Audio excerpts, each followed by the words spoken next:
আমরা এতক্ষণ লিটারেসির কথা বলছিলাম, লিটারেসি অর্থাৎ পড়া এবং লেখা শেখার ব্যাপারে। লিটারেসির প্রসঙ্গে আমরা দুটি দক্ষতার কথা খুব বিশেষভাবে আলোচনা করছিলাম, নির্দেশিকাপত্রেও রয়েছে, যে অর্থ বুঝে পড়তে পারা এবং দ্রুততার সঙ্গে পড়তে পারা, অর্থাৎ রিডিং কম্প্রিহেনশন এবং ফ্লুয়েন্সি, এই দুটিকে একত্রে নিয়ে চলতে হবে আমাদের ক্লাসে।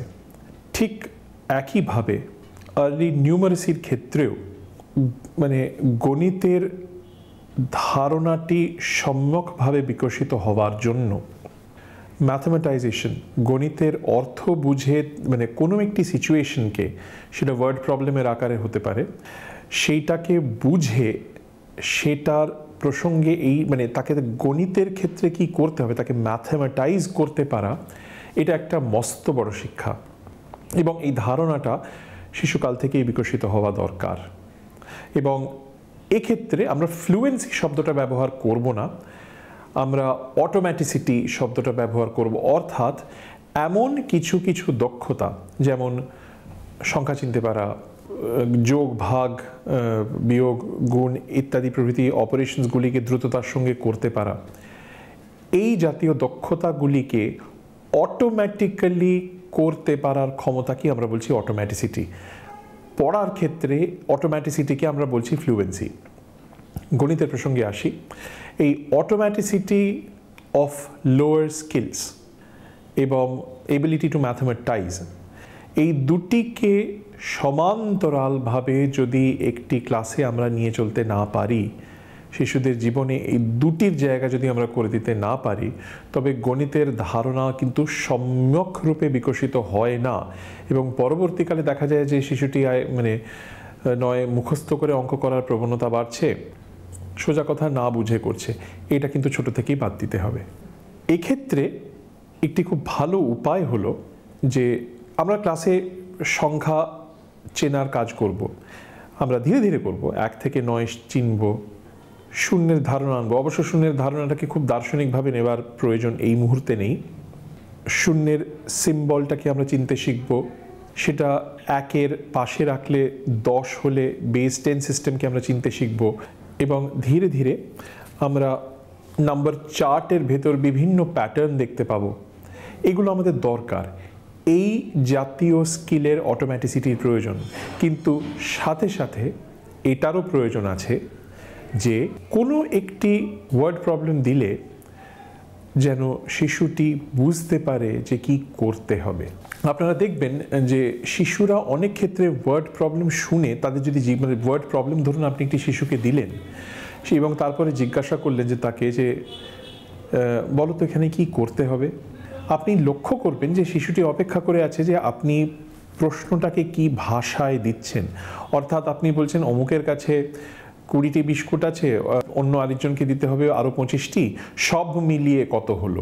এই সব মিলিয়ে কত হলো এই শব্দটার জন্যে বসে আছে, ও শুনে রেখেছে যে সব মিলিয়ে মানেই সেটাকে একটা প্লাস চিহ্নে দিতে হয়। এটা কিন্তু এক ধরনের শিশুটি প্রসিডিওরটা শিখে গেছে কিন্তু কানেকশনটা সম্পূর্ণ বোঝেনি। এটা কিন্তু আমাদের লক্ষ্য নয়। আমাদের দেখতে হবে যে এই জিনিসটা সে ম্যাথমেটাইজ করছে, বুঝে, যার জন্য ডিসকাশনটা খুব জরুরি।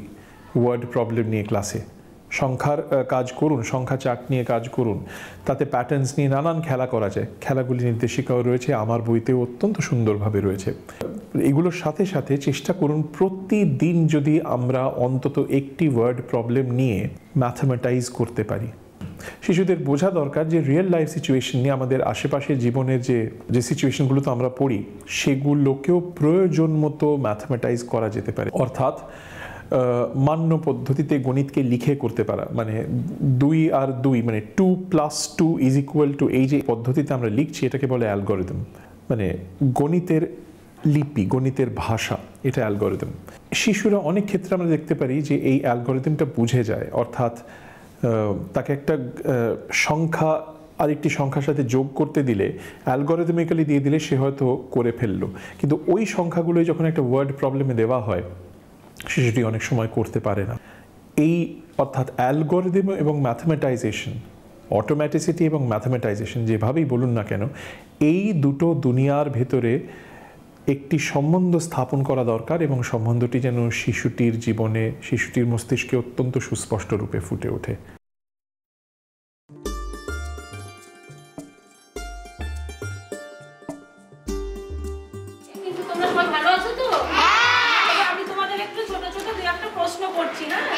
আমি যার কাছে গিয়ে বলবো সে প্রশ্নটা বলবে। তুমি বলো তো, একটা গাছে 5টা পাখি ছিল, আরো 5টা এসে বসলো, তবে গাছে কটি পাখি হলো? কি করলে? ভালো করে বলো। কেন যোগ করলে? কেন বেড়ে গেল বলে? তাহলে ও কি ঠিক বলেছে? একটা ঝুড়িতে 10টা আম ছিল, তার মধ্যে 3টে পচে গেল, তাহলে গাছে কটি আম রইল? কি বললো? 7টা। ঠিক বলেছে? কেন 7টা রইল? কেন কমে গেলে কি হয়? বিয়োগ করতে হয়। ঠিক বলেছে? একটা হাততালি দাও। আচ্ছা, এবারে আমি একটু দল ভাগ করে দিচ্ছি, তারপরে তোমাদের দলে একটা খেলা করাবো। আচ্ছা, এবারে এই দল, তুমি একটা অঙ্ক ওদের বলো, এই দলকে ওরা উত্তর দেবে। একটি গাছে 90টি আম ছিল, তার থেকে আমি 15টা পেরে নিলাম, তাহলে এখন গাছে কটি আম রইল? কে কে পারবে হাত তোলো। তুমি বলো। 75টি। কেন 75 হলো? কেন কেন বিয়োগ করলে? কেন? কি গো, ঠিক বলেছে? হ্যাঁ, ওর জন্য হাততালি দাও। তুমি একটা প্রশ্ন করো। একটি গাছে 100টি আম ছিল, তার থেকে 15টি আম পেরে নিলাম, তাহলে কত থাকলো? 85। কেন 85 থাকলো? কেন বিয়োগ করে। কেন বিয়োগ করলে? কেন কমে গেল বলে। কমে গেলে কি হয়? বিয়োগ। সবাই বুঝতে পেরেছো? তাহলে ওর জন্য একটা হাততালি দাও। তারপরে আমি ডাকবো যাদের, তারা এসে অঙ্কটা করে দেখাবে। আগে শুনে নাও আমি কি বলছি।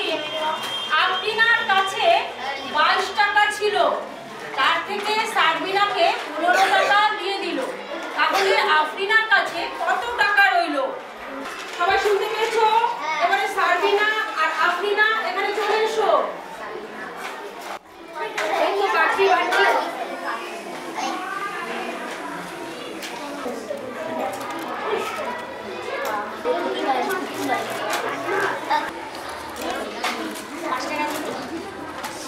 দুটো বান্ডিল আর আচ্ছা, তবে লেখো।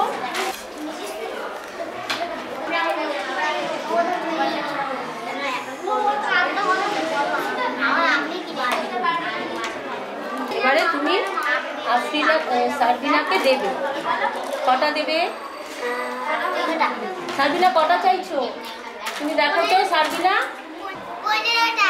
15টা চাইছে, তাহলে 15টা দেবে কি করে?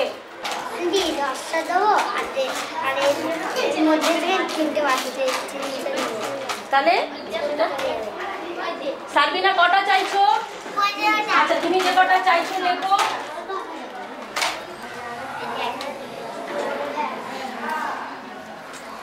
তাহলে 15টা চাইছে, তাই তো? তাহলে তুমি কি করবে?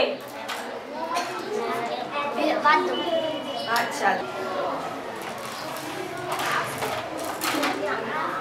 তোমরা সবাই দেখেছো এটা? তোমরা বুঝতে পেরেছো? আবার গুনে দেখাও, কটা কাঠি আছে গুনে দেখাও।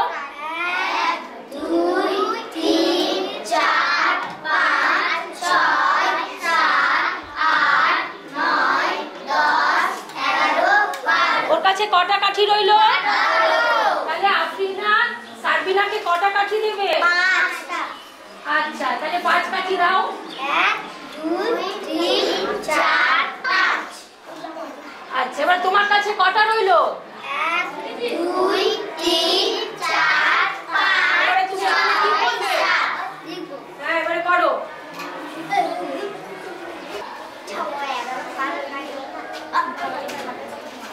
এবারে বান্ডিল। তাহলে সারবিনা কটা চেয়েছে বান্ডিল? তাহলে ওকে দাও। সারবিনা, এবারে তুমি এদিকে এসে গুনে দেখাও তো তোমার কাছে কি আছে। 10 11 12 13 14 15। তাহলে ও কত চেয়েছিল? 15 পেয়েছে।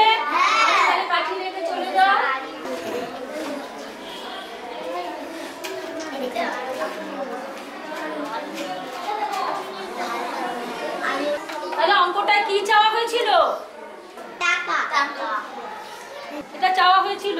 তা কত টাকা রইলো? 7 টাকা। 7 টাকা। তাহলে লেখো তো।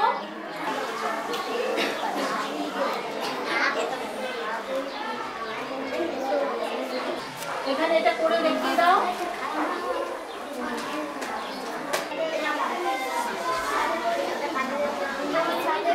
আচ্ছা দেখো ঠিক হয়েছে, সবাই হাততালি দাও। এবারে তোমরা এই অঙ্কটা সবাই করো, আমি দেখে নেব সবার ঠিক হয়েছে কিনা।